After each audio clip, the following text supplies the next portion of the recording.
The WWE has been around for more than 70 years, from the days wrestling used to be restricted to territories to the buyout of their biggest competitor WCW till the current day and age. Over the years, the company has put on impressive matches and storylines that help to keep them afloat and its product relevant. Given the long lineage of the corporation, WWE have amassed thousands of hours of wrestling content, even including the libraries of their competitors through acquisition. But in this massive collection of videos, there are some that the public has never seen before, some that only a handful have ever viewed, and others that will never see the light of day. Join us as we cover WWE videos that you can never watch. But before we get started, we urge you to please like the video so it can reach more people on YouTube. And if you are new to the channel, make sure to subscribe and hit the bell icon so you get notified on all our future videos and contribute to our goal for 5,000 subscribers. Now, without further ado, let's get started.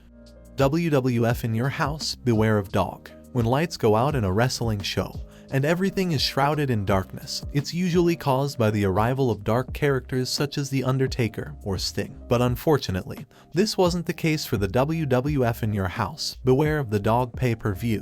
In 1996, the WWF was in troubled waters, with big names such as Scott Hall and Kevin Nash leaving the corporation for WCW, with others threatening to leave as well. Their top guy Shawn Michaels at the time was becoming hard to work with, and making matters worse was the staggering drop in ratings and attendance, which internally raised concerns for bankruptcy. A storm was quite literally brewing as everything went amok on the most unique pay-per-views in WWE history, which was the In Your House pay-per-view, Beware of the Dog. The pay-per-view was held at Florence, South Carolina, where a ferocious storm was making its presence known. With thousands of people watching on cable and about 6,000 fans in attendance, the WWF had made no preparations to face any adversities due to the thunderstorm.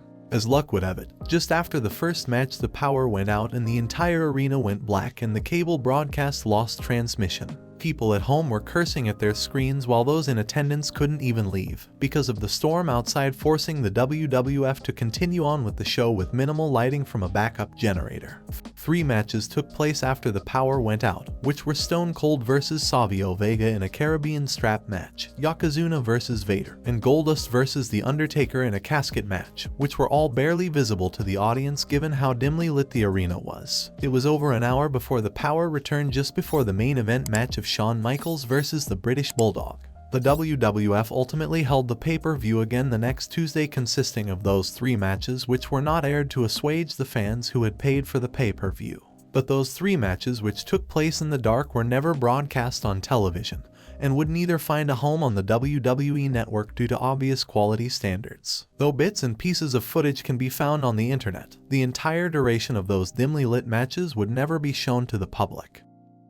Same show, but different outcomes. During the pandemic in 2020, the WWE had to cancel hosting live shows, and with WrestleMania on the horizon, they decided to hold the event in the Performance Center, where all of the WrestleMania matches were recorded 10 days prior to the broadcast. This made the WWE management concerned that the results could be leaked because of the time difference between the recordings and broadcast. So they came up with a solution to record different outcomes of the matches to prevent the results from getting leaked. So somewhere in the company archives sits the different outcomes of WrestleMania 36 matches, where there would be different winners in some of the important matches that took place. So there exists a version of WrestleMania 36, where Brock Lesnar retains the championship defeating Drew McIntyre, somewhere in the WWE archives.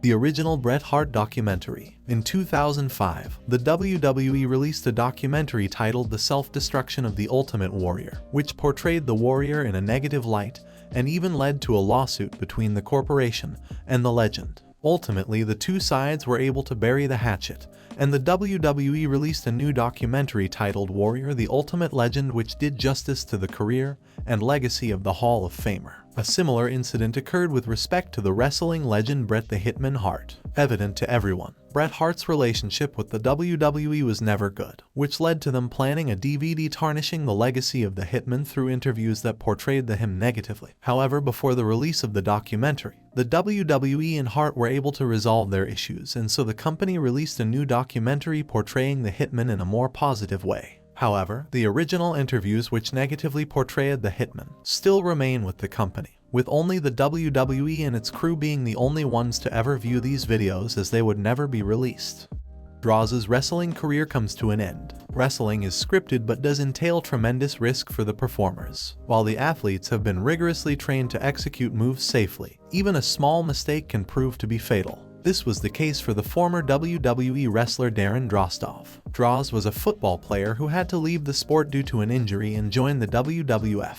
He was given the gimmick of puking whenever he wished to, which was one of the unique skills he possessed. Droz went through other gimmicks and storylines until he found stability in a team with Prince Albert as part of a mid-card tag team act. But what awaited the performer was one of the worst tragedies in the history of professional wrestling. On October 5, 1999, the WWF was taping an episode of SmackDown along with an episode of Sunday Night Heat. Droz was set to compete in a dark match with D'Lo Brown for the European Championship. In a spot, D'Lo hit the running powerbomb on Droz, a move that both athletes had performed in previous matches, but this time around Droz landed directly on his head, breaking 2 of his vertebrae. This incident would leave Droz paralyzed for the rest of his life. Though there was footage of the incident as the cameras were on, no video of the incident ever made its way out. This footage would stay locked forever in the archives, never to be shown again. This terrifying incident goes to show just how much risk wrestlers take with every move they perform in the ring.